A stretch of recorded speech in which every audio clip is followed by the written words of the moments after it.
Imagine a typical morning. You wake up ready to start your day. The first thing you do is balance your account through the app. But your phone screen shows zero. Not an error, not a delay, just zero. You assume it's a system glitch, a minor technical issue that will soon be fixed. You go to the ATM to withdraw cash. The ATM makes the familiar hum, but after you enter your PIN, it displays a message. The transaction could not be completed. You try another terminal, then a third. The same result. They work, but they don't dispense money. That's it. You head to the nearest store to buy coffee and a bun. The cashier swipes your items and you swipe your card at the terminal. It makes a refusal sound. It doesn't go through, the cashier states. You activate a second card, then a third. The effect is the same. The people in line behind you become impatient. Someone else tries to pay, but no one succeeds. There's no money, simply not in wallets, no cards. Commerce grinds to a halt. Stores are shuttered. Now you step outside. Notice the gradual shift in the soundscape. The hum of countless monetary transactions disappears. The click of an ATM, the hiss of a bill in a meter, the jingling of coins. In its place comes a rising murmur of voices. First surprised, then alarmed, then frightened. Gas stations stop serving customers as payment systems fail. Public transportation grinds to a halt. Passengers can't pay their fares. The system that, since the moment you were born, dictated the rules for the exchange of goods and services has simply vanished. It didn't explode or burn. It silently evaporated, leaving behind the physical world perfectly intact, but deprived of its main connecting element. What do you do next? Your next actions will no longer facilitate the use of digital technologies on screen. They only develop their skills, resources, and ability to negotiate with others like you. Imagine you're standing outside your bank. Yesterday, it was a simple glass and concrete structure. But today, it's transformed into a magnet, attracting hundreds of people. You see the top officials leaning against the locked glass doors. First, there are a few, then dozens, and an hour later, a crowd tightly surrounding the building. You don't hear shouting, only a growing hum of voices, a mixture of questions and confusion. Someone tries to call the number listed on the sign, but there's no answer. You notice people banging their palms on the glass as if trying to awaken a sleeping mechanism. Now, transport yourself to the supermarket you were at yesterday. The shelves are still stocked, but the entrance is blocked by metal curtains. Uniformed people stand near them, not to serve, but to keep you out. You watch as several people try to negotiate with them, gesturing, offering something in exchange. But exchange is impossible, because there's nothing to offer a system that operated solely in one language. You see groups of people beginning to gather in warehouse parking lots, not aggressively, but with a practical purpose. They watch the driveways, assessing the stock that no one else can officially buy or sell. Take a look at the city's central squares. Spontaneous gatherings are already forming there. You see people of different professions and ages forming circles, not demanding anything, but trying to understand. Information is passed along the chain, from those who heard, from those who saw. The authorities declare a state of emergency over loudspeakers, but these words find no echo in reality. What does state of emergency mean when the basis for all exchange has disappeared? You stand in this crowd and understand that all future actions will come not from above, but from below. From people like you. The mechanism of society continues to operate, but its gears are turning in vain without the lubricant that has just evaporated. Imagine you're standing on the side of the road. Next to you lies a sack of potatoes you brought from your garden. You see a man passing by with a torn shoe sole. You offer him the sack of potatoes. He looks at his shoes, then at your sack, and agrees. He repairs your shoes right there, using the tools in his backpack. The exchange is complete. Now imagine you have a can of gasoline. You approach the owner of a car parked on the road with an empty tank. You offer him gasoline. He agrees to drive you to the neighboring town in exchange for the fuel. No one names figures or discusses the price. Only practical necessity and the effort expended are assessed. Now walk the streets. You'll see people carrying items from their apartments. Tools, clothes, books. They lay them out on the sidewalks and begin to exchange. Someone brings a pack of batteries and exchanges it for a roll of toilet paper. Someone carries a box of nails and receives a loaf of bread in exchange. You hear no bargaining, only brief phrases like, "I'll trade this for that." These exchanges happen lightning fast, without hesitation, because the value of an item is determined not by its price, but by its immediate usefulness. Take a look at pharmacies. Their doors are broken down, but inside there's no chaos. The shelves are empty, the medications are sorted. People weren't taking everything, just what they needed. Insulin, heart medications, antibiotics. This wasn't robbery, it was a targeted collection of vital resources. You watch as a person carrying a box of anti-inflammatory medications leaves the pharmacy and immediately exchanges some of the packages for a packet of salt from the person standing next to them. The chain of exchange is unbroken.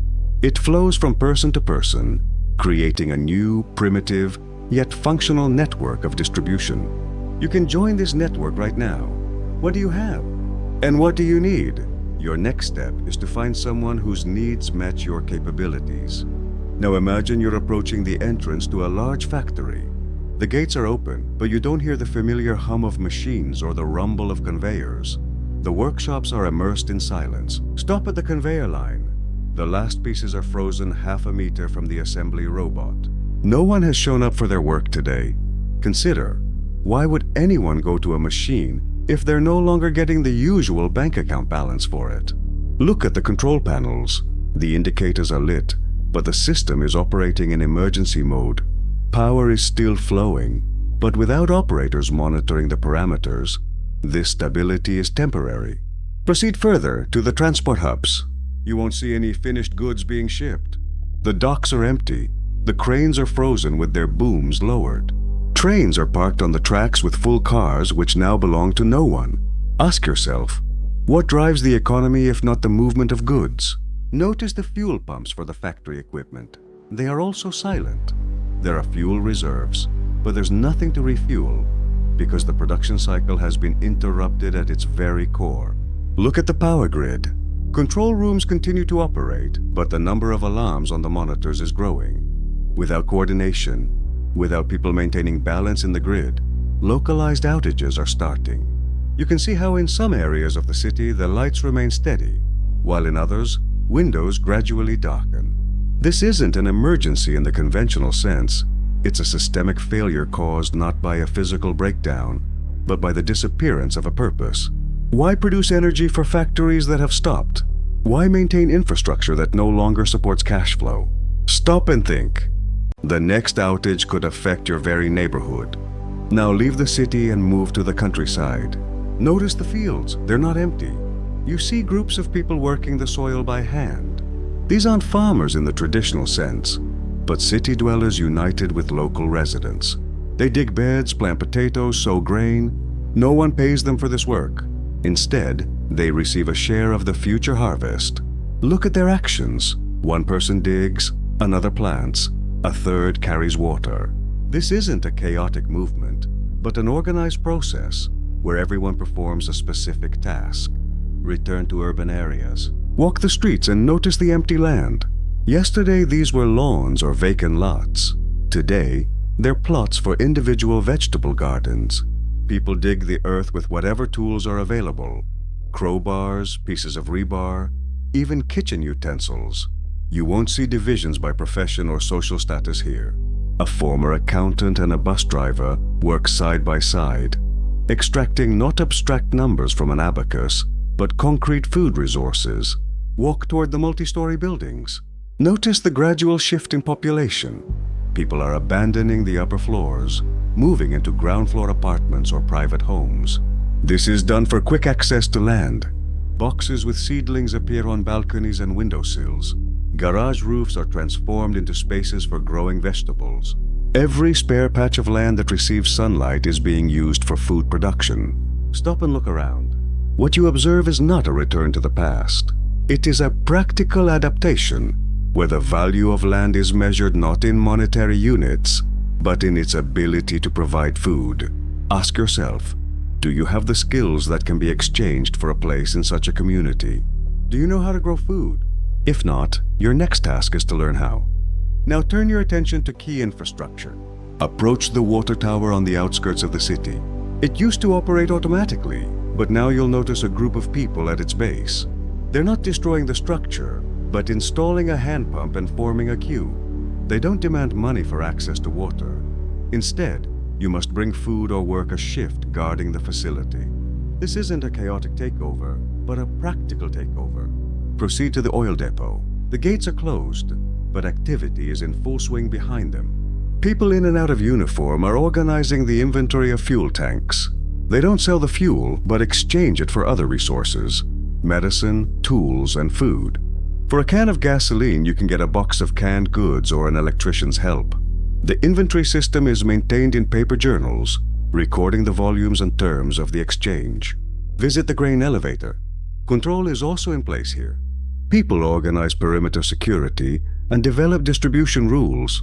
Grain is not given out for free, but in exchange for work, equipment repair, carpentry, medical care. Each specialist receives a coupon for a certain number of kilograms of grain.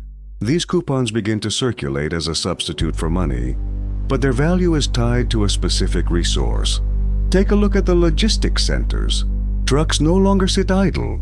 They are used to transport water, food, and building materials between controlled facilities. Drivers receive payment in kind, a share of the cargo they transport or access to other benefits. Thus, a new economic network is formed, where ownership of a resource confers the right to receive services, and services provide access to resources. Now take a look inside the surviving scientific institutes and university laboratories. Notice the groups of people gathered around boards covered with formulas and diagrams. They aren't engaging in abstract discussions. They are developing practical accounting systems. Their goal is to create a universal equivalent that can replace the disappearance of money. Look at their calculations. One group proposes linking the unit of exchange to the kilowatt hour of electricity consumed. Another insists on accounting for labor time, where 1 hour of labor equals 1 unit. Go into the next room, where practical implementation is already underway. You'll see participants filling out paper logs. The left column indicates the type of work performed. Electric generator repair, 3 hours. Brick production, 8 hours. The right column records the goods received. 10 kilowatt hours of electricity, 5 kilos of grain. These entries become the basis for subsequent exchanges. A person who has accumulated enough labor hours can obtain resources without direct barter. Note the standardization process. Standardized forms are being developed, a kind of labor certificate. They have several levels of security: watermarks, special seals, and numbering. These aren't money in the old sense, but they're no longer simple receipts. Each certificate confirms that its owner has expended a certain amount of labor or produced a specific product. Watch how these certificates are beginning to circulate. The owner of a certificate for 10 hours of carpentry work can exchange it for a certificate for 5 kilowatt hours of electricity through special accounting bureaus. The system isn't yet perfect, but it creates the basis for complex multilateral exchanges. Think about it. How many kilowatt hours or labor hours is your current profession worth in this new system? Pay attention to the city blocks where artisan zones are beginning to form. You'll see a blacksmith lighting a forge in a former auto repair shop. He doesn't accept payment for his work. Instead, he issues receipts. A receipt states, obligation to forge an axe, or tool repair. These papers begin to circulate among people. The owner of a blacksmith's receipt can exchange it for bread with a baker, and the baker later uses this receipt to repair the oven. Proceed further to the medical center, set up in a former pharmacy.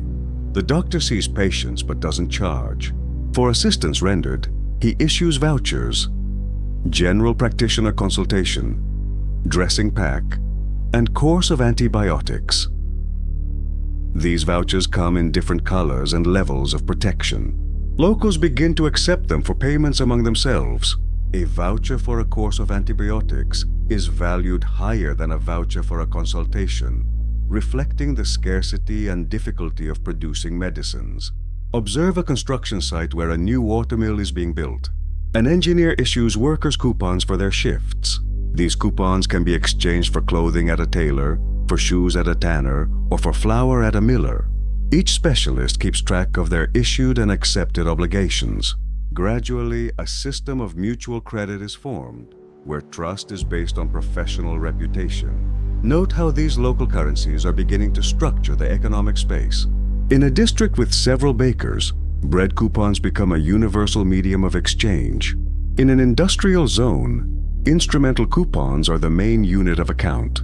The system is still fragmented, but it already allows for complex 3- and 4-way exchanges without direct barter of goods.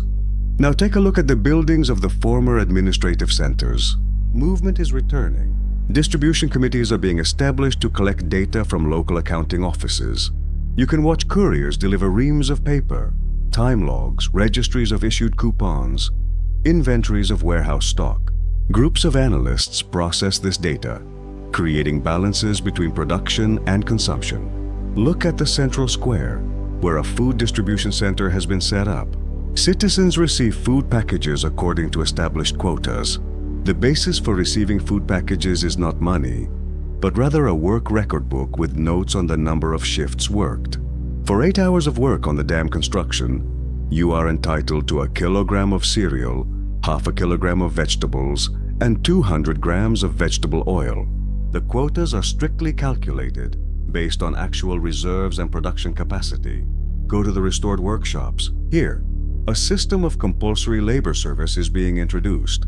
Every able-bodied person is required to work a certain number of hours per week at socially significant facilities: wastewater treatment plants, power plants, and repair crews. Records are kept through a centralized card index. Without a work commitment stamp, access to distribution points is limited to a minimum food ration. Note the emergence of a new economic model. It is not based on growth or profit. Its main principle is maintaining the basic functions of society through the recording of working hours and the distribution of vital resources. Ask yourself, what is the real value of your labor in a system where human time, not numbers on a screen, becomes the measure of value?